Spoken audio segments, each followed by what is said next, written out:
person of the day, Dr. P. Ethraj Perumal Swami, the organizer of the today's program, Miss Shalini of Second MSW, Dr. Selvamani, and other students from first and second MSW and other participants across the India. I'm very happy in welcoming you all to this very wonderful webinar. So the nicely coined by Dr. Ethraj Perumal Swami. So the title was really fascinating. That's training and development, a tool to optimizing the employee engagement. So when I was just going through the curriculum vitae of Dr. Ethraj Perumal Swami, I was really amazing to look at his his credential, right? Because he is a senior engineer working in railways for 32 years in loco works, and was really, as I told you, it's a very good curriculum vitae. That's a good resource person being chosen by Ms. Shalini. So the credit goes to Ms. Shalini for choosing a very right person, because we say the right person for the right job. So naturally, when we talk about the training and development and for optimizing tool for employee engagement, I think Dr. P. Ethraj sir is the right person. And just I am very happy to introduce Dr. P. Ethraj to this august audience who have joined through this virtual platform. And he, as I told you, is a senior engineer, and he has an administrative responsibility of production control, materials management, and he is a lead auditor for ISO 9001 QMS and ISO 14,001 EMS team leader, and ISO 18,001 OHSMS coordinator, Industrial Institute interaction coordinator, project guide and internship training mentor. And his his area of specialization is welding and manufacturing technology, and he also had an experience in the logistic and supply engineering, chain management, inventory control, materials management, environmental and hazardous waste management, total quality management. And apart from this, I'm very happy to note that he is a doctorate holder in the field of green supply chain management from Dr. MGR University, Chennai. And he has various degrees to his credit, and one of which is MA Public Administration, and he is also MBA HRM from University of Madras, and he has obtained his ME Manufacturing Engineering MIT campus Anna University. And I'm happy to inform you that he is the university first rank holder with the gold medal, and he is also AME mechanical engineer from the Institute of Engineers Kolkata. And he has guided UG projects 18, PG projects 9, and mini projects. When it comes to his professional membership, he is a member board of studies in Department of Management Studies, Sri Sai Ram Institute of Technology, corporate member Institute of Engineers, full member Indian Institute of Materials Management, senior member Indian Institute of Industrial Engineering, life member of Indian Society for Technical Education. And his research area is on total quality management, again green supply management, materials and inventory management, production and planning control, and he has also MSW and industrial hazard waste management and industrial 4O. And he has been guest faculties for several institutions, almost more than 10 institutions. He has been a visiting professor, and he has a significant contribution of publishing 9 in journals, and he has presented in 16 national conferences and 11 international conferences. And he also authored a title on empowering MSME for global competitiveness in the TR Publications, Chennai. and apart from that, as he is a recipient of Railway Week Award for the year 95, 99, 2004, and a recipient of Best Employee Award for the year 2009, and a recipient of again Railway Week Award for the year 2015. I am so this shows the credentials and the great the greatness of our resource person, who is really, I think, the students community and other participants should be able to get lot of information, right? So I mean inputs, and so that a lot of take home messages will be there from Dr. Etraj about the training and development. You know that the training and development is a very upcoming area, and even people talk about skilling, upskilling, retraining. So all those concepts has been emerging right now. So due to the training, we can able to just keep the employees engaged, and also I think you will get a better employment opportunities if you are really trained well in your respective field. So I don't want to take much of the time of Dr. Etraj. So let me just wind up in welcoming Mr. Dr. Etraj once again on the behalf of the department, and Dr. Selvamani.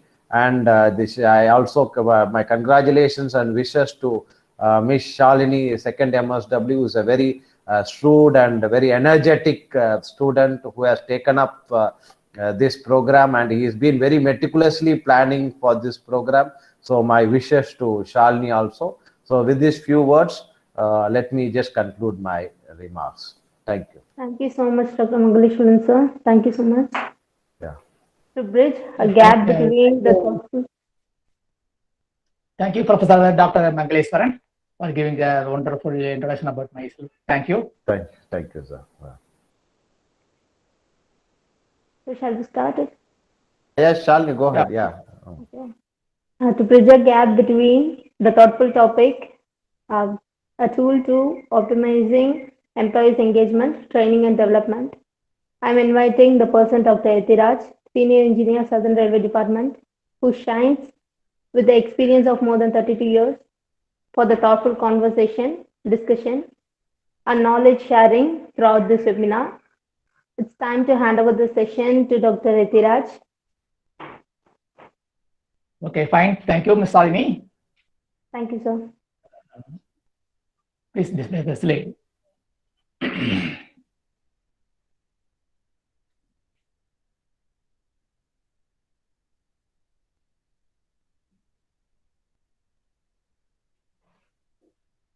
It is a good opportunity to share my experience with this Bharatdasan University, and I'm really thankful to the student Ms. Shalini and the professor Mr. Dr. Selvamani for making this seminar to share my industrial experience where I dealt with the employees of our own departments.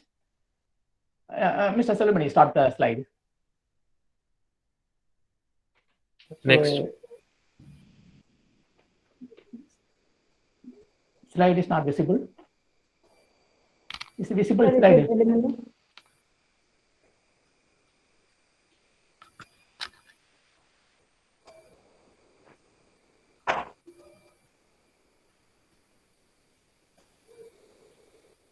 Okay, next slide. Good evening. A warm welcome from Dr. Etraj. Next. Yeah, fine. So let us warm up. Today's program, what we are going to discuss about the training and development, a tool for employee engagement, optimizing the tools for employees engagement, spreading over for more than 40 slides. Here we have arranged such a way that this type of topic, what is training and development, or there I will throw what exactly the training and development means. Then let us see what is employee engagement. This is a very simple term. Every industry whether it's a manufacturing sector or service sector or it's a IT sector, employees engagement is one of the vital input for the success of the organization. Then the another question arises, why the employee need to be trained? There we can throw more light on the training part. Then we are going to see the analysis, gap analysis. Everywhere, whether it's a business, there is a training, there is a management, everywhere there is a gap is there. There is a, in a business, with simple term, you should tell that supply and demand. There will be always a gap between what is supply, what is the demand. Like that, here the training part also, there is a gap between the what the organization expect from the employees and what the employee actually delivering. So that thing we are going to make a small analysis. Then want to throw some light on the benefits of training and development. How it will be help. Who are the going to benefit by this training and development? Then let us going to discuss about the what is training, what is education, what is development, and finally attitude, skills, and knowledge. Whatever the training and education and development program and encouragement, everything is there. Unless otherwise employees are not having the attitude, everything is goes waste. Okay, fine. Next. So, next slide. What is training and development? In simple term, we can say that a structured program designed by professionals for a particular job. So, it is like our college, university curriculum. So, for a particular course, there is an undergraduate course or a post-graduation course, there is arts and science, or is engineering, there is a medicine. There is a specific requirement is there. So the professionals, those who are dealing with this course, they will frame the curriculum. Like that, every organization, there are professionals, there are experts are there. So it is the training schedule to be designed to meet the organization requirement. Whether it is going to be imparted by the organization or it is going to be outsourced, that a program to be well structured and planned and is a display. So it is a structured program designed by professional for a particular job. So the training pattern may vary from job to job. Maybe the entire one organization, say one company is there, a common to company there is a common training program there. For particular job, the training program will vary. Say it's a in simple term, if you take in the manufacturing industry, there you are having the manufacturing, maintenance, and assembly, dispatch. So every job you have a specific training is there. So that the people who those are working on that, you are beginning specialized. Then common and continuous task. Training is not a one-time job. It's like your academic study. Let us say a student enroll for one course, get study. Depending upon the type of course, it's arts and science 3 years, engineering 4 years, medicine 5 years. Then after that, you say, yes, I'm graduated. Fine, you get the given the certificate, the task is over. But the training part is not like that. It is a continuous task. Even more specifically, we can say it is a continual task. You have to improve, sustain. It will be a step-by-step process. It is a continuous task in any organization for updating skills and knowledge. Day to day, the technology is improving, new concept, new information, new science, new development, improvements there, everything to be known to the employee. So otherwise the employee may be, the particular employee may be get obsolete. So to meet the outside world requirement, or very specifically say it's a customer requirement, that will be passed on to the employee, so they have to be updated. Then he will be able to deliver his product. Product means either it may be a physical product or maybe a service to the expectation of the customer. So you have to update the skill and knowledge of employees in accordance with the changing environment. Environment is day by day, it is changing. It is going off. It's latest technology to be adopted. Otherwise, the organization will not be surveyed in the world. If the organization wants to survive, then he has to update the technology. That technology improvement should be passed on to the employee so that he will deliver the product what the organization expects ultimately it reaches the customer and he will satisfy the customer. And it is a tool to optimize the cost with available resources. Yes, fine. The training, though it will be a training, it will involve some expenses. After finishing the training, the employee may be updated and he is able to deliver the goods cheaper prices in such a way that he will reduce the waste. He will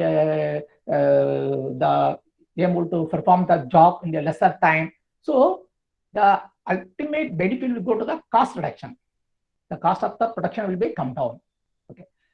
Then what is an employee engagement? So training is that one. What is employee engagement?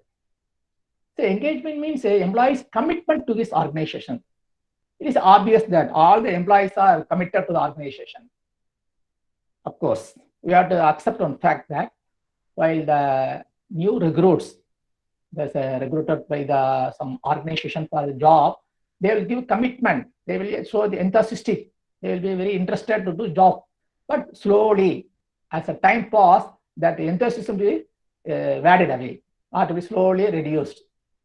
So initially, to get the job, he will make commitment. He will be involved with himself and devote his time and body and soul to work for the organization. But in later on, after passing up years or years together, he will be lose interest. Whereas this training part is not like that. It will ensure that the employee is committed to the organization throughout the service.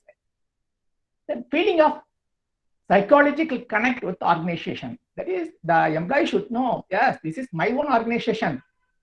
In simple terms, we used to tell that. Because I used to tell my own peoples that you should have the ownership feeling. Because every area, some workers working there, they should know that it is my own organization. I am the owner of this work. Ownership feeling. So this is psychological connect. So emotionally, we have to attach with the organization. That is engagement. It is a pleasurable or positive emotional state leading to job satisfaction. Of course, if you have a more engagement, which involves the job, which is a dedication, this is a pleasurable one. Otherwise, it will be boring. And it is an emotional state of getting job satisfaction. Once the employees get fully involved or engaged with the organization, he feels this job is okay. Otherwise, they okay, what job is that? I'm not satisfied. I'm because of my talent, my qualification, my skill, this job is nothing. So I am searching for a good job. That sort of feeling will start feeling. Whereas the employee get engaged, then he feels that yes, I am fully satisfied. And he can able to devote more time, more effort, more productivity. And result in the engaged employees are more productive. The productivity is a simple term that in engineering we used to tell, with the same input, more output. Any organization want to increase the previous one. Organization previous slide. If the organization want to increase the production, very simple technique is increase the input. Once the input increases, output increases. That is production. Whereas the employee make more engagement, then with the same input, he can able to deliver more output. That is what we are expecting. That is called productivity. Productivity is with the same energy, same effort, same input, same expenditure, same infrastructure. We are producing more output. That is possible only if the employees get engaged with the organization. Next. So, do employees need training? The question arises: why the employees to be need training? Very fine. See, every organization, there is a small or big, there is a corporate or government or private or a public sector. So, or it is a agricultural service or service industries like education, academia, or consultancy. Everywhere, employees are inducted. Their job, while going to the job, they have the minimum qualifications. So they will fix, depending upon the job specification, they will fix the qualification. That means the candidate who is coming for the job has a minimum qualification. This is education qualification. Fine. After the filtering is caliber, is knowledge, everything, the organization will recruit. And at the time of recruitment, each employee will give the induction training. Because the candidate will pass out from the academic institutions, they have only theoretical knowledge. Maybe some professional colleges are having the practical knowledge, but that knowledge may not be able to meet the organization's activities. They used to say that lab to field, because whatever the candidates study in the education institutions, arts and science or medical college or engineering college or a B school, whatever may be, they are studying in the ideal environment. And everything they are studying with the concept and theoretical variable. When it comes to the organization, when you want to work with the organization requirement is entirely different. So every employee, once he recruited the organization, they will give the training. That is called induction training. That is invariable to all employees, will provide the induction training. But after he joined the organization, performing for a certain years, again we are giving training. That training, the question arises. 2 employees need training, not the new recruiters. Regular employee also, those who are put years of service, maybe a 10 years service, 20 years service. Even my case, I have completed 32 years of service. Still, I am undergoing training. We used to call refresher courses to update my knowledge, update my skill, update the information. So that kind of training is need. The question arises. Yes, it is a must. We must know the purpose and function of training before we can use it. So that every employee to record a training in a regular interval, depending upon his area of specialization. Next. Next slide, please. Then we can see the vast difference between the traditional and modern approach. The traditional, those days they think that training, the perception of training is entirely different in those days, in the olden days. Traditional approach of training and development, there is some 2 to 3 decades before that, the organization felt managers are born or not made. It is a inbound quality. Most of the things are that yes, manager skills. I say here I took the concept of example for managers. Even the employees, they told that managers are born or not made. There are inbound qualities. We cannot impart the knowledge or information or skill to the employee to make them managers. No. Then training is a costly affair and not worth. Fine. Even today also some organizations felt that training is a costly affair. We have to accept. I'm telling you a very simple example. Even I used to share my own students that as long as you are a student, the entire cost, your cost of living, your education expenses, your day-to-day expenses, your food and butter, bread and butter, everything is taken care by your parents. You used to tell that hard-earned money by your parents. So you have only activity you have to learn, study. But once you join the organization is paying a salary to you. They are taking the expenses. And again, if the organization want to provide a training, you have to pay more and above their expenses. For a particular employee, if you are paying nowadays all the government departments, the employee is getting not less than ₹1 lakh per month. So every day the employee getting a lump sum salary, a very good handsome salary. And when he sent for training, the company, the organization lose his service. And over and above, you have to give a facility for making the training. Ultimately, the organization felt that training is a costly affair. We are losing one day output of the employee, and we're providing the expenses for the traveling and accommodation and arranging the faculty.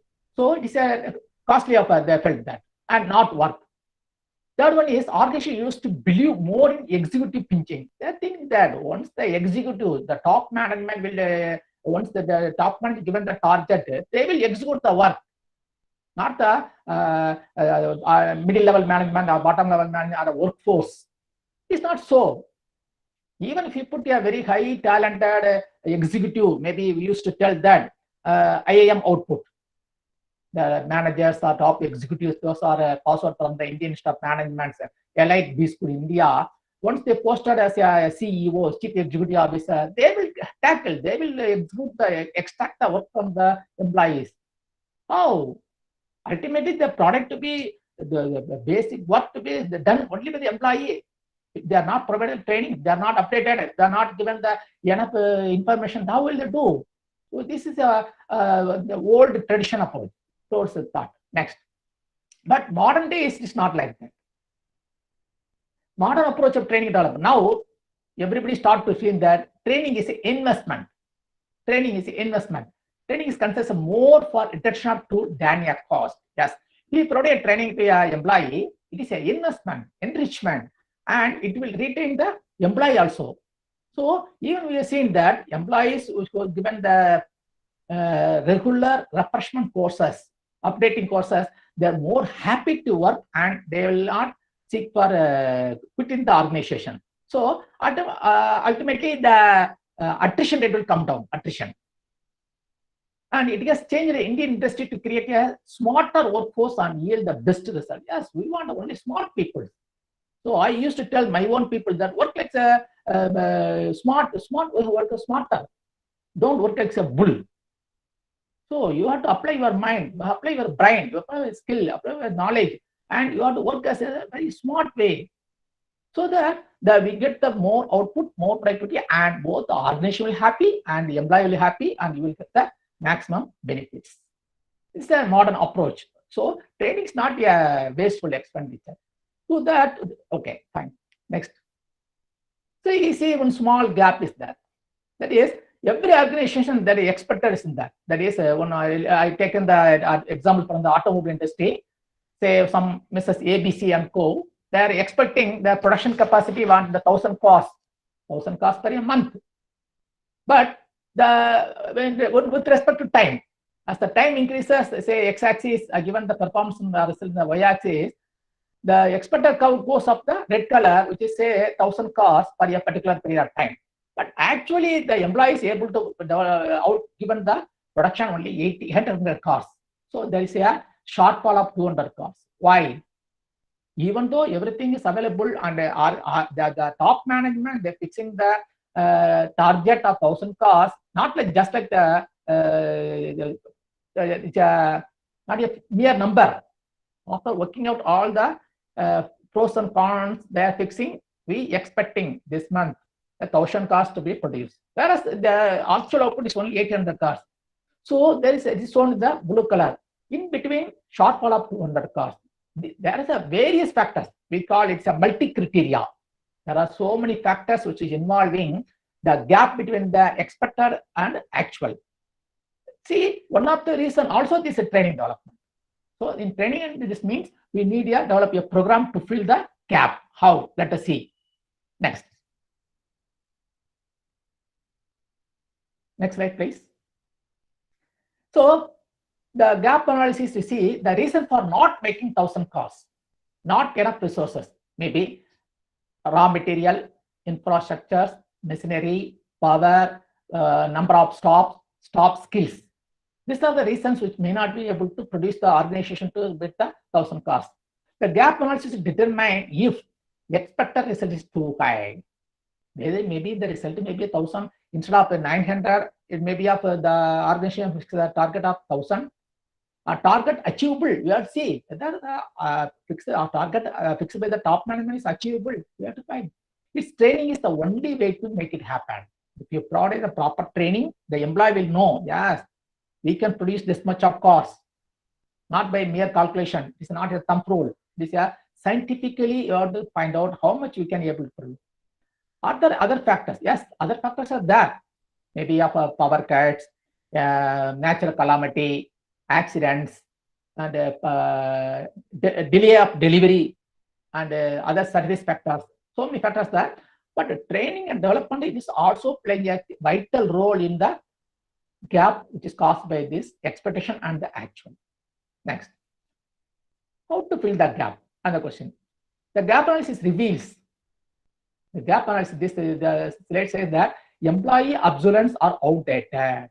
First thing is, if you are not having the employees with updated knowledge, skill, then it is obvious that we can't expect the high target.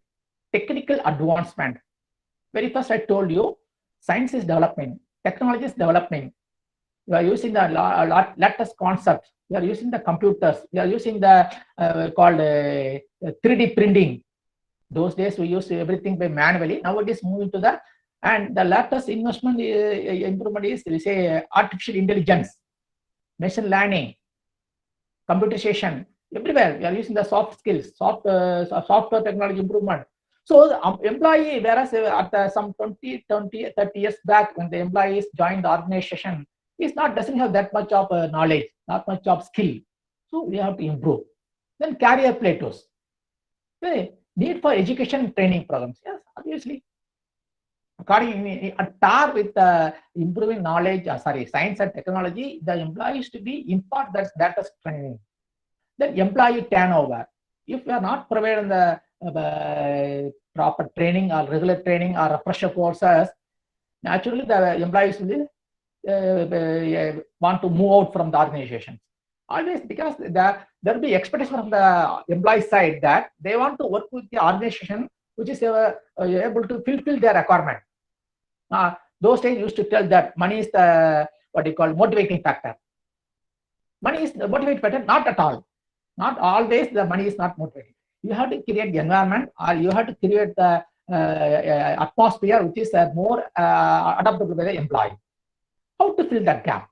Yeah, comprehensive training and development of the employees is the only viable solution to fill the gap between. So by providing the proper training, we can develop it. So what is expected and what is actually existing? From this we can find out. Next. So because of this better training, who benefits? Benefits to the organization, because there are two parties. One is employer and this employees. So here, because we are dealing with the organizations, first the benefits to the organization. The benefits is maintain qualified products and services, better quality, product quality improve, reduce mistakes, minimizing cost. Reduce mistake means we used to tell that scrap, rejection. Once the product is not meeting the quality requirement, the product will be rejected, it will go for waste. So the cost will be goes up. Whereas by proper training, we can reduce the waste and we are minimizing the cost. Increase efficiency of employee. Always we expect employees efficiency will improve, we'll get the more output. Reduce supervision. Naturally, once the employee given the proper training, it doesn't require any observation or close monitoring by the supervisors. They will work on their own. Poorly trained employee or not having that much of knowledgeable employee, always depending on the his superiors. So his time will get wasted. Whereas by providing the proper training and opt training, so he will do it the entire activities in his own. So we can reduce the supervisions. Better labor management relations. Yes. Most of the time we used to call that IR, industrial relations. If the employee is not well informed, if the employee is not having that much of knowledge, if the employee is illiterate, then there is always a misunderstanding between the employee-employer relations. Whereas during this training courses, we used to tell the refresher courses, first we tell what is the organization doing good things for the employee. So he will be happy. So it will improve the labor management relations. The industrial relations will be very not high any frictions. Once we solve the labor issues, the role of recognized labor unions will not come to the picture. Most of the time, the labor unions are playing a key role, acting as a bridge between the employer and employee. And if you are maintaining a good relation with the employee, labor management, the role of the labor union will be come down. So interference, disturbance, and production stopping, everything will be can avoid. And we have a more good relations, peaceful atmosphere. Everybody knows that in a peaceful atmosphere, everybody happy to work. Then improve communication, relationship, better teamwork. Very, very, very important communications. Actually, in any industrial organization, the communication play a key role. Whatever the decision taken by the top management, it has to reach the worker. We used to call downward communications. And whatever the employees' requirement, expectations, grievances, that are, he maybe give suggestions also. That should be reached to the organization, we call upward communications. So by proper training and education, we can improve the communications. So once we well informed what is the organization expecting, what the organization is telling, and what our libraries want to know, that there is no gap. We fill the gap, it will improve the your relationship, and it is a teamwork, because it is not a one-man job. If say any organizations, this is made up of a number of people. Then next, benefit, that is one side of the coin, because benefits means particularly in industries, this is a two-side coin. One side, the employer, organization benefits. Next is the employee. How? Self-confidence. The employee was given the important training to make the latest improvements. He maybe have self-confidence. He will go. He will carry out the work with a more satisfied manner, more confidence. We can avoid the damages, accidents, and waste, scrap, quality. Ultimately, quality will improve. Increase motivation levels. Yes. So not always the by giving incentives or free gifts, we can motivate to some extent only. But by providing training, some people are there. I have seen.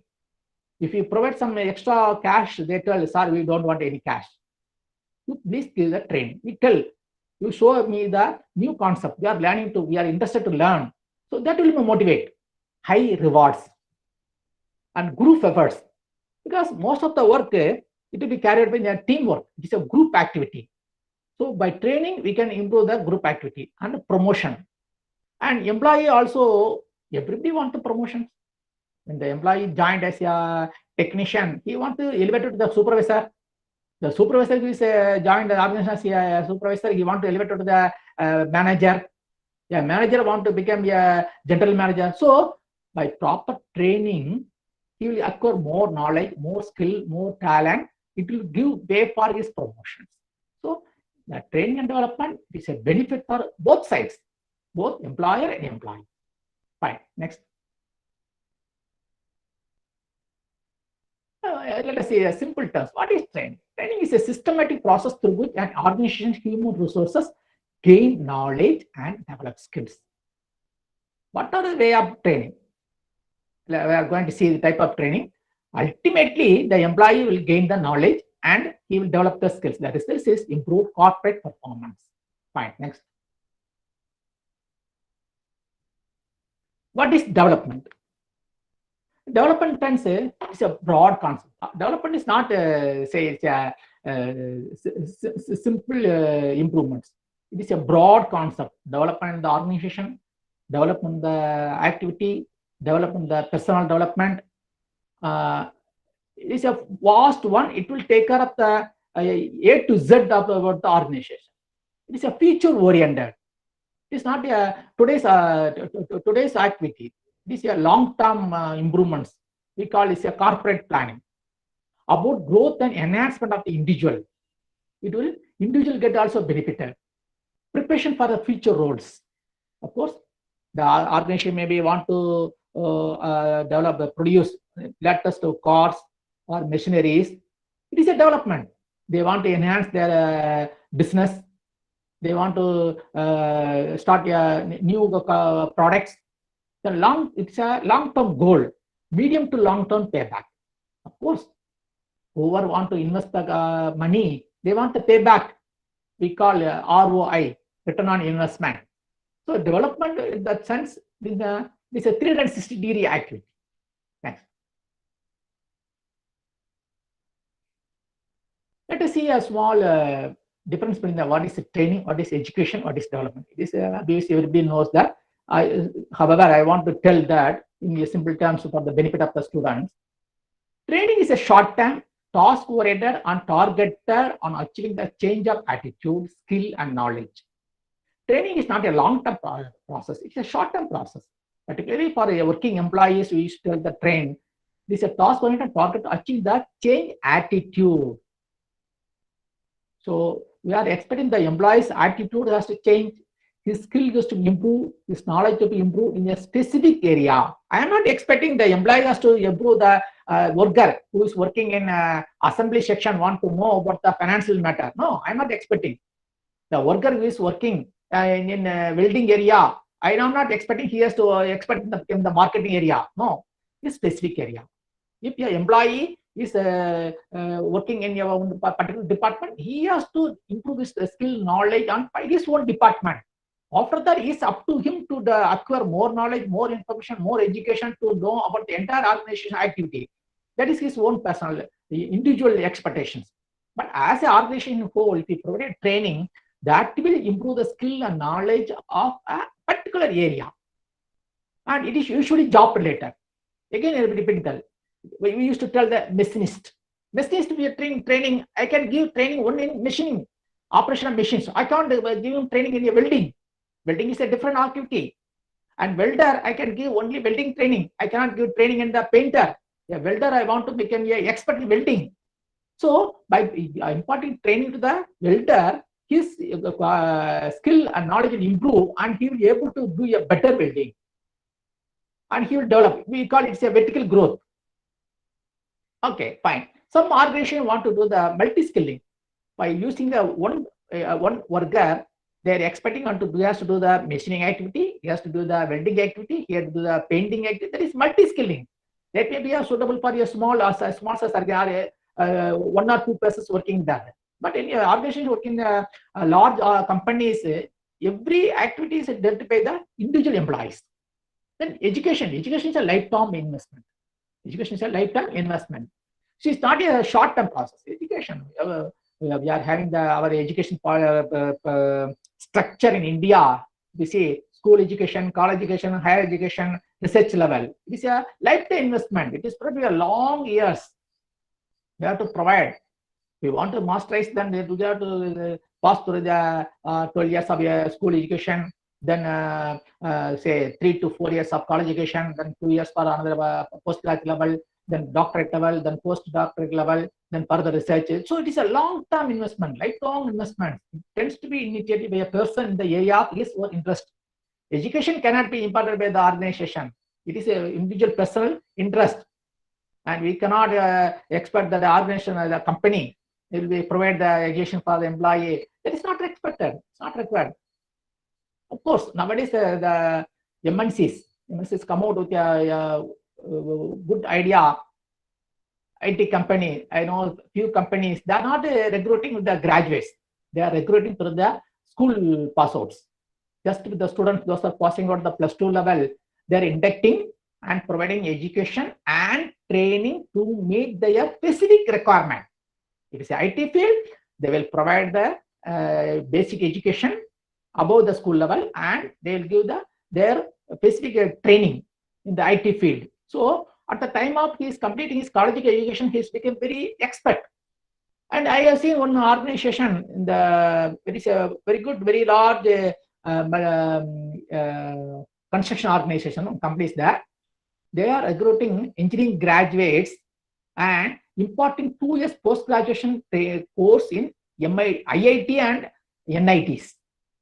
I tell you, they specifically one. I don't want to tell the name of the organization. They will select the engineering graduates pass out from the professional institutions. At the final year, you have to appear on selection test. They will select and they will provide 2 years post-graduation training in construction management in IIT Chennai with the stipend. So once they've completed the undergraduate course in engineering, a job is provided. You provide the education, 2 years degree, you will become the post-graduation. Only thing, you have to work with the organization for a minimum period, bond period. So that point of view is interest. Then development is a long-term investment in human resources. So this is the difference between a training, education, development. Training and development be taken by the organization. Education is a personal investment. Next.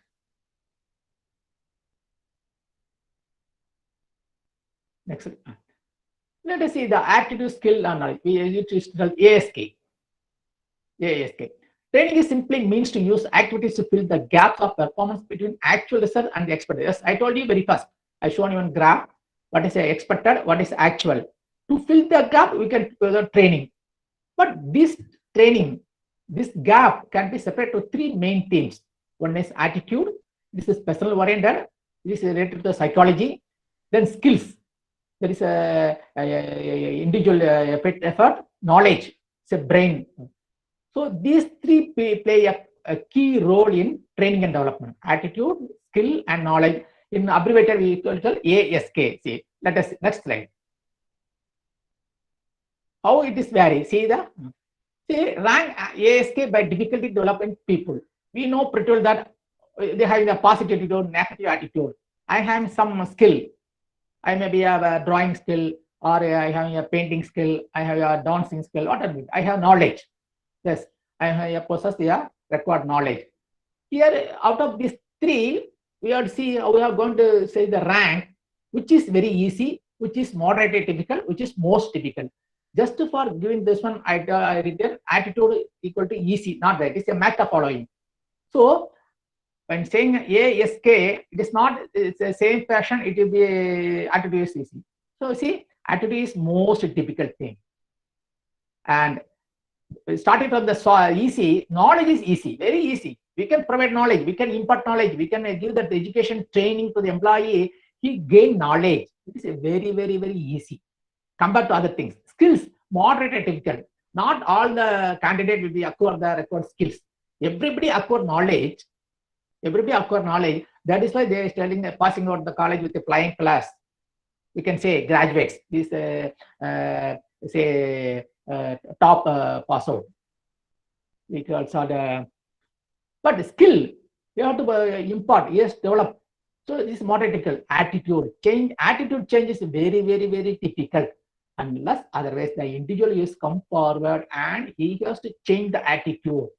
So let us see how we can change the attitude of the employee by training and development. Next. So the 5 principles of training. 5 principles of training. See, the training is to have basic principles. One is the participations. I can conduct any number of training course. Fine. Every week you can organization conducting training. Either maybe of a personality development program, or skill development program, or specialized development program, or software development program. Whatever. Okay, fine. But we want the participation. Unless otherwise the trainees are involved, trainees all come forward, trainees all get benefited. There is no use of the providing the such training. So participation is very, very important for a successful training course. Then repetition, repeat ideas and concept to help people learn. So whatever we learned from the outside world, or from the books, or from the organization, that should be repeat. The idea should be repeated, that should be tested, that should be verified. Then we have to show in the output should be shown in the company's product and services. Relevance. When you are designing the training program, it should be relevant to the organization. So they learn better when material is meaningful and related. I have to provide the training course, training material, and train them in a related, relevant, meaningful way. That's why I told you. Let us take a farmer. If you're providing training for a farmer, you have to train them how efficient you can plug it, how efficiently irrigate the plants, how efficiently use the fertilizers, how to you have to harvest, how to you preserve the yield. That is relevant to this field. I cannot give training, painting training for a farmer, mismatching. So when you're choosing the training program, you have to properly choose the trainees. It will be relevant and meaningful to them. And I cannot give a farmer which is doing work for 4 decades, and should not go and teach him, sir, you do like this, you plug like this, you irrigate like this. Then you say it's a fun. We have to say the advanced level. So depending upon his area of interest, his area of specialization, and his years of experience, you have to provide the training. It should be relevant to them. Then transference to real world using simulations. So now I told you we are using information technology field. Everything is modernized, computerized. We're using robots, and this training should be at par with the latest technology. Yes, We are using artificial intelligence. We are using machine learning. We are using what you call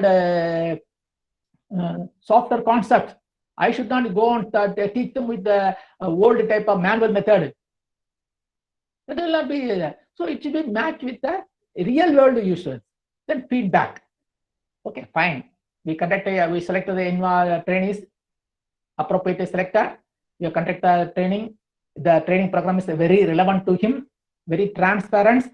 Unless otherwise we get a feedback, then it became a tutorial picture. I had to collect that feedback and I had to use it for the improvement of the training for future course. And I had to ensure that whether trainees are benefited or not. Then see 3 stages of training process. Any training, you have a 3 stage. First is assessment stage. That means what is actually required. First, you have to conduct what training should be required, what training should be conducted, and how to be conducted, how long to be conducted. Then you have to frame the training module.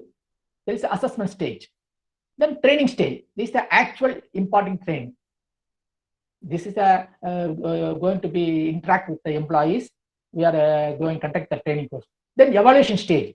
After completing the training, you have to evaluate whether the employee, the trainer, trainees are benefited, whether they acquire the required knowledge, expected result, that should be evaluated. So first you have to assess. How to assess? I got your chart. One table is there. Next.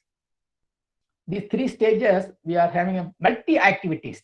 Every stage, there are variable parameters are there. How to assess, how to train, how to evaluate. Next slide. Assessment stage. First is an organizational need assessment. First, you have to find out what the organization is expecting from the employee.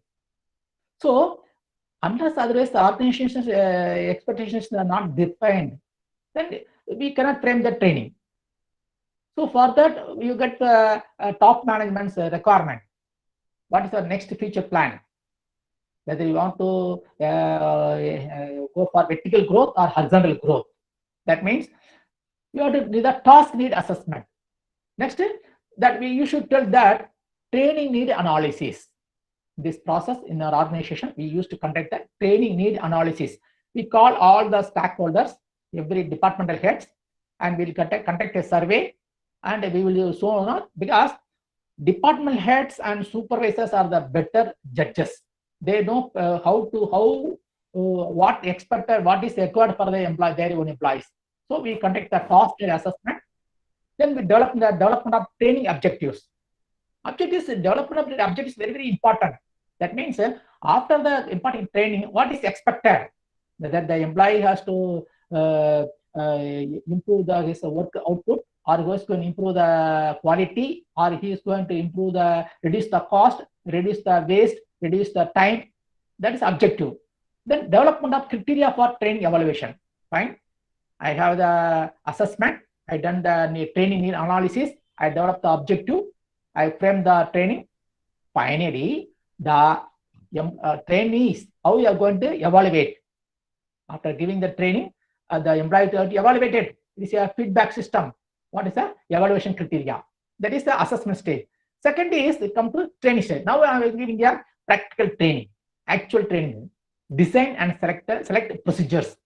That means first you have to tell that what type of method you are going to use. Is it audio visual, or is it physical training, or is it we call it demo, or is it game theory, or is it role play. I have to design the training method. Then you conduct the actual training. Then so those training is over. Now come to the evaluation stage. 1 week training, fine. First day introduction, second day actual training. Take the field visit. Then ask them to develop their own modules. Finally, you go for the wind-up sessions. So at the last day, you have to evaluate the trainees, measure training results, whether they acquire the knowledge, whether they acquire the skill, whether they change that attitude. So you have to use a proper tool to evaluate their what they acquired. Then compare the result to the criteria. Yes. Very first, again, go back to the gap analysis. Every activity, what is expected, what is actual. So we evaluated the trainees after the training. then we have to compare their output with the expectation. If still gap is there, go back to the assessment stage. Usually this will be done called a PDCA cycle. P for plant, D for dog, C for cat, A for animal. PDCA, plan, do, check, act. We will call this a PDCA cycle. It is a circular one. It is a continuous process. We are using in our organization. We are using the PDCA cycle. It is the basic concept for quality management systems. Same concept we are using here. First assess, train them, evaluate. If we feel the gap between the expected result to the actual result, again go back to the review for the assessment. Next slide. Then 9 steps of training process. So in 9 steps, how the training process is taught. See, first assess the training needs, that is done in the previous one. Preparing the training plan, specifying training objectives, designing the training programs, selecting the training methods, completing the training plan, implementing the training program, evaluating the training, planning, teacher training. So in the 9 steps are that in the training model. Let us see one by one. Next one. Assessing the training needs. Conduct a training need analysis by either one or both of the following. First, we have to conduct the training need analysis. Better, you call the stakeholders, ask them what is exactly expected, the analysis. It may be there are 2 things that there. One is external approach, one is internal approach. The external approach, the company, guest, or society. You see, this in a whole company as a whole, as a guest, as a society, what is required? What is required from the employee? Internal approach, using a staff union opinion survey. So the external approach, actually something is missing. There is customer. External approach, I add company, guest, society, and customer. Please add, dear gentlemen, because customers are the better judges. Because we are working everything only to satisfy the customers. So from the external parties, our customer companies or the guests or our society, we are doing some output to the society. From them, we will find out what is required. Internal is again we are conduct internal survey, or we conduct feedback from the stakeholders, supervisors, or we have the co-workers. We conduct the internal approach. By conducting these 2 approaches, we will get the what is actually required for the training. This is assessing training needs. Next, preparing the training plan. Fine. Now we conduct the training analysis both by internal approach and external approach. I can obtain the training requirement. Now I have to prepare a plan. I have to design a training plan in a 3 concepts. Whether it is for long-term plan, that may be focusing for the next 5 to 10 years. That means our organization requirement, we have to plan for next 10 years what we are going to do. Accordingly, I have to design the training plan, or medium-term plan, say 3 to 4, 5 years. Whether it is okay, I'm planning the training module which may meet our organization's requirement for 3 to 4 years, or short-term plan just for 1 year. Because some industries there the growth is very fast, changing environment is very fast. Example, IT companies. Today, what are the concepts today using, tomorrow it may become obsolete. Let us see the mobile phones. Every day the model changing, new features, additional features, latest technology. Concept is increasing, cost is reducing. So it is a very short-term plan. I have to adopt the technology at the first. Today, the talk of the town is COVID vaccine. Every pharmaceutical companies are planned for develop their own vaccine. It is a short-term plan. Even though actually in vaccine development, it should be a long-term plan. Now it became a short-term plan. Within a short possible time, you have to develop a vaccine to meet the immediate requirement. So I have to plan such a way that I have to plan, design the training module, prepare the plan to meet the 3 categories. It's a long-term plan, or medium-term plan, or short-term plan. Accordingly, I have to prepare design the training module to meet my employees' requirement. Next, 3 is third step.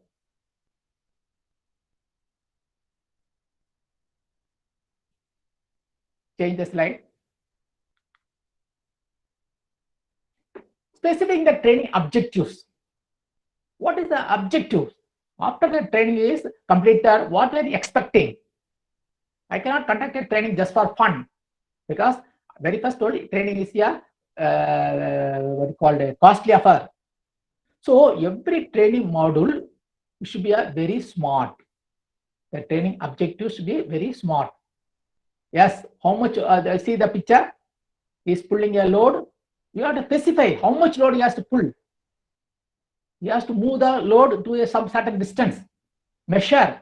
You have to measure the weight of the load he is pulling and distance he is traveling. So the objective of the training should be specific, measurable. You have to measure, whether it be a physical scale or it's a soft skills, whatever maybe you have to measure it. Achievable, you should see whether it's achievable or not. I can't say that I can touch the sky. No. Whatever objective fixing should be achievable. Realistic. Don't fix the target with objective with an imaginary. It's a realistic. Then time bound. After how many months, how many days, how many weeks, the employee can be able to produce the expected results. So the training objective should be a very smart. That means SMART stands for objective is very specific. The objective should be measurable. The objective should be achievable.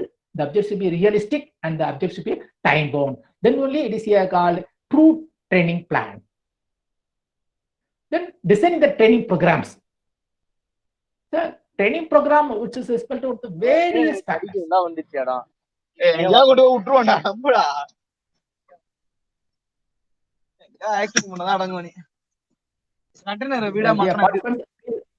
Please mute yourself. So fourth is design the training program. We have to train what is the duration of the training program? Whether the training program is for, say, it is a 1-day program or 2-day program, then program structure, instruction methods, what type of instruction we are going to use, then trainer qualifications, nature of trainees, support resources, materials, OHP, classroom, computers, multimedia projectors, models, training location environment, whether you're going to conduct an open auditorium or closed room, or it's with the audio visual game, like that. Next.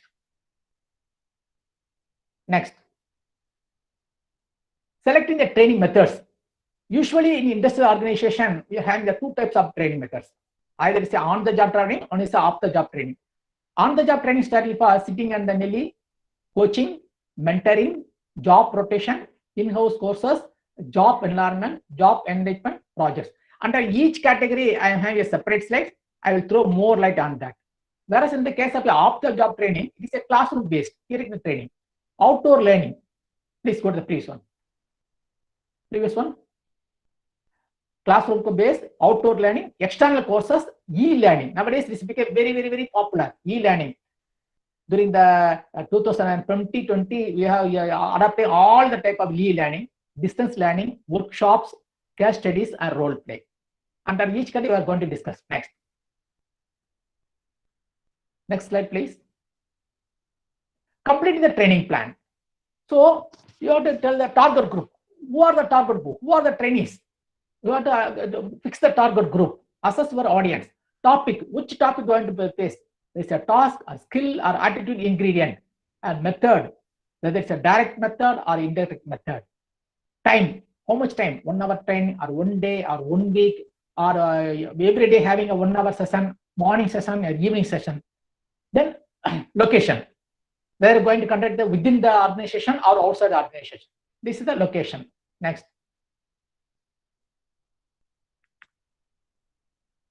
Implement the training program. So we planned. After that, now you are come to the implementation stage. Besides trainers have qualification experience, you have to participant selection, group comfort, physical and psychological. The participant should be a comfortable person. Then only the training will be effective. Trainer enthusiasm and skills, very, very important. The trainees are very interested. They are ready to receive whatever their trainers are providing. But the trainers see that trainers should be enthusiastic. And effective communication, very particularly language barrier. Sometimes the trainees are known only at local language, whereas the trainer is expert in other language. which is language is not known to the trainees. So such things is where communication is failed. So we've done a wonderful training program, wonderful design, everything fine. Finally, the ultimate result is 0 because the trainer is speaking language is not known to the trainees, Greek and Latin, whereas the trainees in the local language, there is total utter failure with them. Then feedback mechanism, preparation by trainers. Yes, for every training schedule, the trainer has to prepare. You have to afresh implementing the training program. Next. Evaluating the training. I told you, after completing the training program, we design a training, we impart a training, completed. Now we are the evaluation stage. There are 3 levels of evaluation there. Whether you have to conduct immediate feedback. This is usually done by the feedback forms. Every day or at the end of the course, we will conduct a survey or interview directly after training. We call the participants, ask them, or we give them a form, ask them to fill up to what extent the expectations will be filled or how is the training schedule. That is for immediate feedback. Post-training test. The trainees will be allowed to go back to their department or their workplace, allowed to work, and we will evaluate them. That is called post-training test.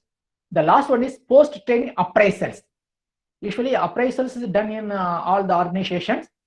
So it is required for their increment, promotion, or further training. We'll done the appraisals. So the immediate superiors will carry out the appraisals. By immediate supervisors or trainers will be conduct the appraisal. This is the 3 levels of evaluation. And the last one, next, planning for future training. Fine. Planning the training program designed, evaluated, training imparted, and feedback obtained. We will see whether any further improvement is required or not. This is the last. After evaluating all commands, trainers should modify the programs to keep good things and make suggested improvements. Sometimes the trainees will give the feedback. They want to improve the program. So there should be a valuable information which is provided by the trainees. We should not neglect. It should be taken to the utmost care. It will be used as an improvement tool. Fine. Next. Let us see the on-the-job training. On-the-job training, what are the advantages means? It is inexpensive. Normally, most of the organizations use the on-the-job training. It is inexpensive, natural learning, high transfer of learning. So the worker will be directly put onto the job under the supervision of the superior or his next level of the worker. So it's inexpensive. But the other side, the demerits is pick up bad habits. Whatever the bad habits is already existing, he also acquire. It's a time-consuming process. It's a slow process because every day, say morning, 8 hours a day, he has to spend and he acquire little knowledge. So it is a time-consuming. Feedback might be poor. Normally, we will not get the good feedback for on-the-job training. Next. Coaching. Advantage is most of cases in the industrial organization, coaching will be one-to-one. It's a job specific. Expert in a particular department will coach the training. So it is a one-to-one job specific.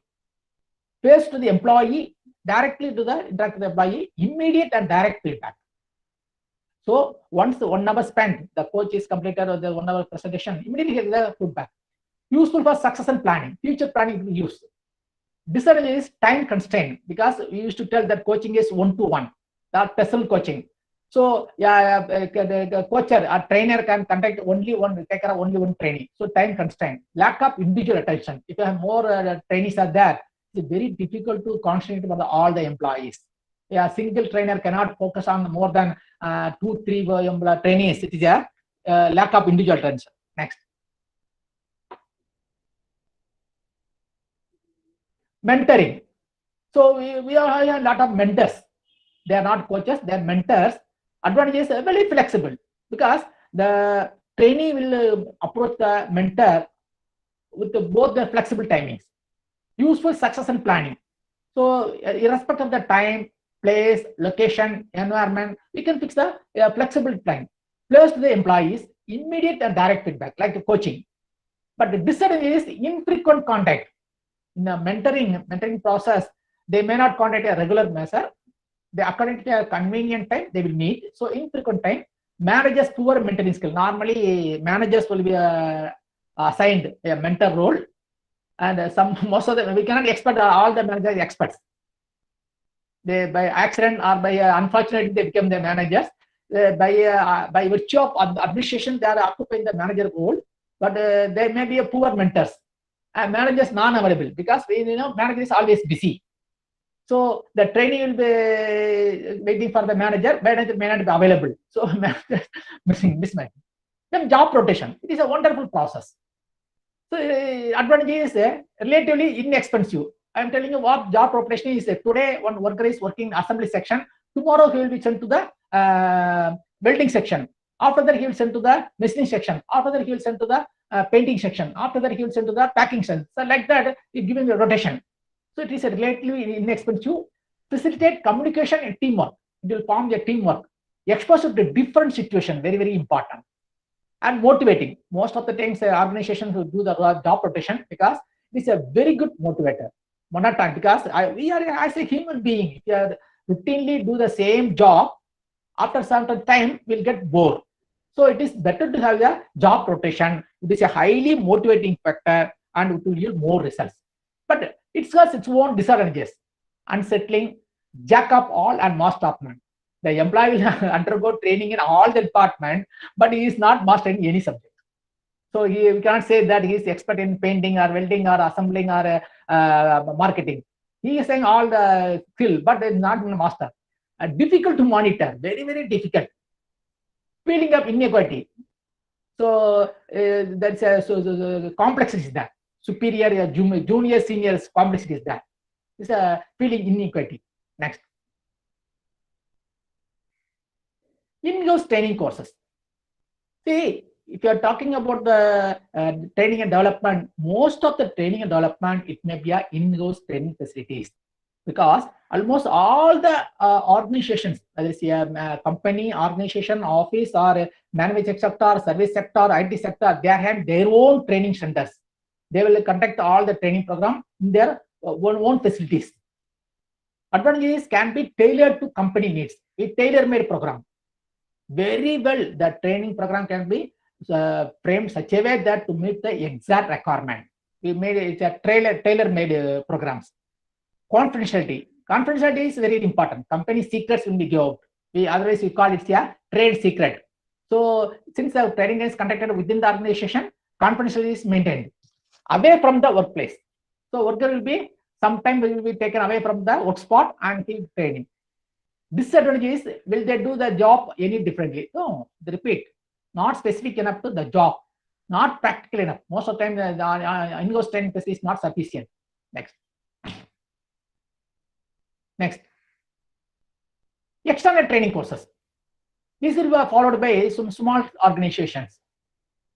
Advantage is exposed to broader range of knowledge. Since the employee or the worker will send to the outside, he will be exposed to the more knowledge, promotes networking. He will come in contact with other organizations, peoples, time to observe information and focus. One of the biggest advantages can be communication. He will have a networking. He will have a friendship with other organizations. He will share the improvements. But disadvantage is costly. When compared to in-house training, the cost is very less. But external training courses is costly. We have to pay the accommodation, we have to pay the food and the traveling, and we have to pay for the money for the trainer. So it's a costly affair. Change of environment. Sometimes the worker may not like it, the environment change, suddenly change of environment, it may not be suitable. Cause friction with other employees. This is a useful phenomenon which happens in all organizations. Next. Workshop, conducting workshops. Nowadays, all the academic institutions are conducting workshops. This advantage is group approach, facility problem solving. Yes, it's a teamwork. When in management, there is a proverb that 10 head is better than 1 head. To solve any problem, you give the team. So instead of breaking on the one single person, if you issue that throw the problem to their team, it will be better if the 10 people give the more ideas. High learning transfer, because it is among the group discussions there, so they will be helpful to improve the knowledge. It is quick learning. Disadvantage is advanced preparation required. Otherwise, the group team conflict will be. You have to plan perfectly, all the teammates will be synchronized, otherwise a friction or conflict arise. May be difficult to manage. Sometimes the topic will deviate. Instead of discussing, we call it a brainstorming sessions. In our organization, workshops or a brainstorming session we conduct. Sometimes the topic will change. Instead of talking about our own assigned task, they are talking about the politics, they are talking about the cine stars like that. Releasing all the right people at the same time, very difficult. Yes, because if you want to have workshops, we have to call people from all the departments. So organization cannot spare all the people simultaneously. Then computer-based training is the latest concept. Advantage is individual-centered, self-paced learning, monitoring of performance, cater for large numbers. Yes. Disadvantage is it is costly, expensive, not suitable for all employees. False learning situations. There's a difficulty on the computer-based learning. Next. Next. Conclusion. So far, I have thrown more light on the various topics under the training and development. In nutshell, I want to give you a comprehensive reply, comprehensive combining with all the slides with this one.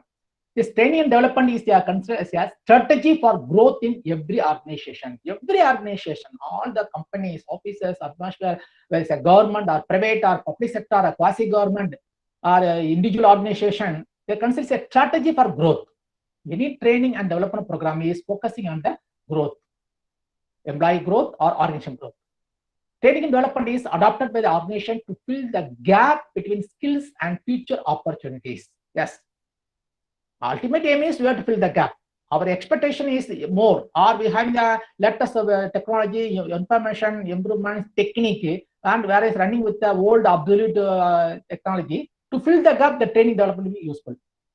Training and development is enhance the skills, improve efficiency and productivity. And the last but the least, the training and development is provide growth opportunity for employees also. So it is a win-win situation.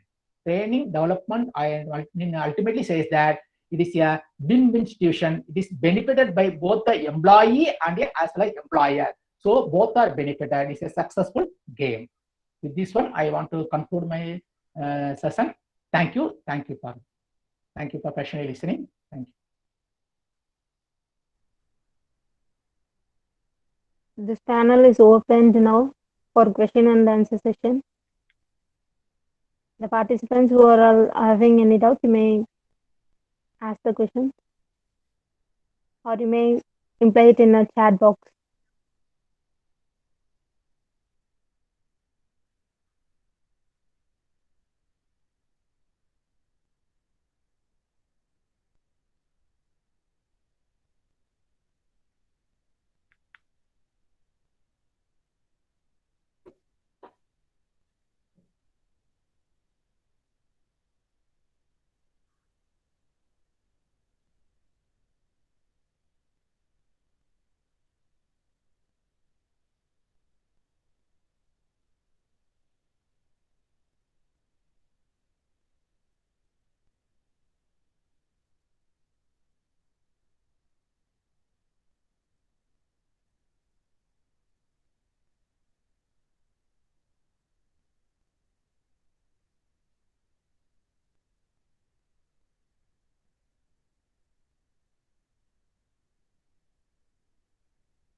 First of all, thank you, sir, for enlightening knowledge sharing from training and development. And some of students are asking some question about the training development regarding your knowledge and sharing. Like on-job training and off-job in the both training, which is the best to effect from the new fresh employee in the organization. Which is the best one training method is adopted from the fresh graduate employees from technical sites. Okay. Fine. It's basically this kind of questions arises for all the student community because before entering into the organization, they have their own doubts. Actually, for new recruiters, we conduct induction training. Induction training is entirely different from both on-the-job training or off-the-job training. Because the new recruiters, they have no idea about the organization, their activity, their process, their structures. So it will be only a off-the-job training. You can say classroom session, mostly with the classroom session, with the presentations and experts they will call individual departments, and finally they will taken to their own department, nominated department. There they will given the off-the-job training. So for new recruiters, they say it's an induction training. It's a combination of both off-the-job. First it is followed with the off-the-job training, then it go for on-the-job training. So off-the-job training, classroom sessions are in one-to-one interaction. They will gather, they will get the information, they note down it, and after that they will take them to the individual department. There they will undergo the on-the-job training, so that they will get the expertise. Another question: in the pandemic situation in the COVID-19, most of industries workers working from the home to work. So that's Work from home. Work from home. That's the time if you need any of it, training, it's a computer-based training.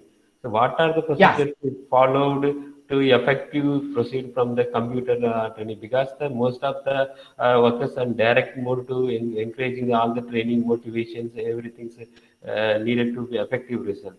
In the situations, most of the workers in a home and safety places. That's why we need to proceed in a computer-based training program. What are the how to measure the outcome? The outcome is effective. Reach out to the employees to the training program. Sir, it is one of the challenging time for us. Exactly, this issue started from the March 2020. When you first reported the COVID pandemic, immediately our organization is gone for a shutdown, closed down. All the employees are asked to work from home, but it is not possible for the worker, we call it technicians, to work from home. No, they have to do the physical work. Very specific in telling that any manufacturing sector, work from home is not possible. The worker has to come to the work spot. He has to do his welding, assembly, painting, this work. Whereas the office administration, other things we can carry out the work from home. So fine. Now what happened? I'll take the real life situation in our organization. From the month of March, all the employees are asked to go for. We can't pay the salary without doing work. No work, no pay, particularly in government sector. So we utilize this opportunity better for conducting training program. From the month of March to September, we conducted several training programs, online training programs. We have exhausted Zoom platform, Google Meet platform, Microsoft Teams, and GeoMeet. Believe it or not, actually every day we have conducted 2 programs. Myself is morning one session, evening one session, in between session. Because myself is an executive, I can work from the home using this technology. Whereas workers, though they are unable to directly do the output related to the work, they undertaken the new training sessions. And one hurdle is not all the employees are adaptable to the latest technology. Very frankly, I'm telling that I'm not expecting all the employees are having the Android phone. I think this situation arises in all the school students. In the government of Tamil Nadu switching over for online classes, and now we are not able to provide the Android phone to all the students. Like that, our employee, then we encourage them to use their kids, because nowadays youngsters have the Android phones. We make use of the opportunity to conduct the online training by these online platforms. To some extent, they benefited, because most of the workers are expert in physical work, but the concept wise they are very poor. So we conducted this interactive sessions. We use the vernacular language. I'm very frankly speaking, we use the Tamil. Tamil program Tamil, because most of the employees are the Tamil background. So in the local language, in the familiar, close language, we conduct a training, not a formal training program. The Mari formula very simple, colloquial, friendly manner. We conduct a training program, and we ask them to give their feedback through the online. So they don't know how to use the chat box. So we ask the feedback, and after 1 week training, the people used to come to the organization. Then we used to interact with the duly maintain the social distance. We ask them how is that, and it is astonishing that most of the employees told, "Sir, for so many years I'm doing work without knowing the concept. So now only I got the good opportunity. I understood what is the concept, what is the technique, what is the technology behind this activity. I know, sir. Now I can able to do the work better. And they told, sir, so far worked without worrying about the safety. Now, after seeing your the lecture, and actually another advantage is that during this online platform, we can show any number of audio, visual, video video clips. So the worker told, sir, your video clips given the eye opener for us. So without knowing the danger, we work, sir, without using the our PPE, personal protective equipment, say goggles, gloves, boots, safety boots, aprons. Without using that, we thought of that these are not required. I am expert. I am a very experienced person, so I will not make any accidents. So we forget about all the safety concept. But after seeing the video clips, what you showed, I understood, sir, what is the danger behind that. Because we are very important for our family.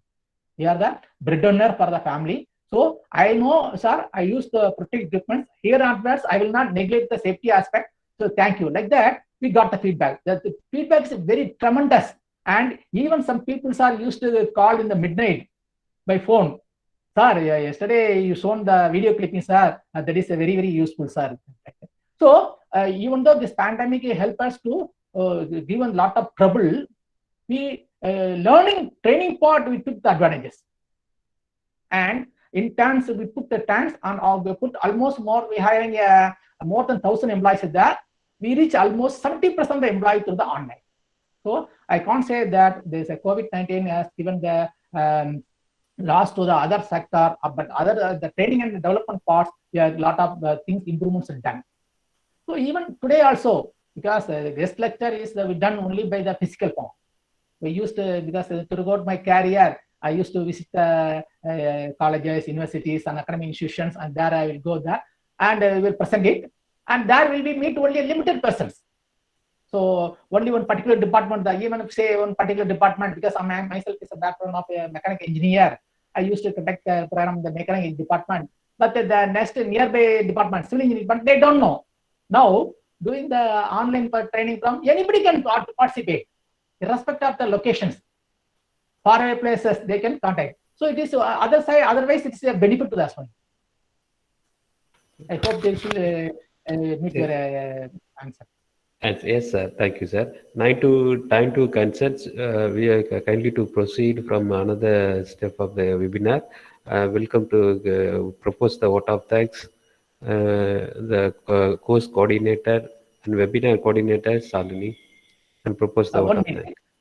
Before vote of thanks, I want to tell that this opportunity, actually, it is a wonderful opportunity to have a webinar with Bharathasan University, Trichy.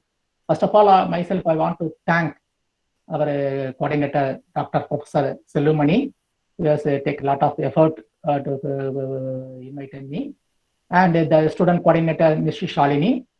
Actually, I really happy with the student. I used to tell my own students, because I used to handle for both PG and UG engineering graduates, you disturb me at any time. I will happy to give my phone number. Even your student, Miss Salini, called me yesterday at 10:30. Yesterday 10:30 he called. Actually, at that time I was at the other meeting. I told, okay, ma, sorry, now it is not possible. In that, I sent the text message. So I want to thank the Shalini. He's a bright student. I think it's a bright opportunity there. He's a hardworking student. I have to thank the Shalini, even making me to present this one. And I have to thank Dr. Professor Mangaleshwaran, who has given the welcome address and given the citation about myself. And other faculty members, academias, and participants, and some consultants, and the student community, and the research scholars. I thank you for all for giving this wonderful opportunity. And I have shared my email ID, and at any time you can send mail and any clarification credit. I'm ready to help you. Thank you all. Thanks. Next is will be propose the vote of thanks. Now I'm requesting Shiva of second MSW to propose the vote of thanks. I am pressured to convey the vote of thanks on this valuable occasion of webinar Thank you for giving me the opportunity. On behalf of Department of Social Work, I thank Dr. P. Ediraj, Senior Engineer of Southern Railway Division, who rendered his precious timing in spite of his busy schedule for this event. Thank you, sir. As well as an heartening thanks to what the participants, especially professors, lecturers, research scholars, and students of our institution and various institutions, universities and colleges who maintained the passion to the core. I cordially thank the Department of Social Work, BDO family, Dr. R. Mangaleshwaran, Professor and Head, Professor Ilango, and Assisting Professor, Dr. Jerida Nyanajan LGO, Dr. Nirmala, Dr. Rajavel, and lecturers, Dr. Suresh Kumar, Dr. Karthikeyan, Dr. Selvamani, and research scholars who are behind our achievement and continuously being a pillar to pursue our dreams. Thank you, sir. Thank you, Shiva.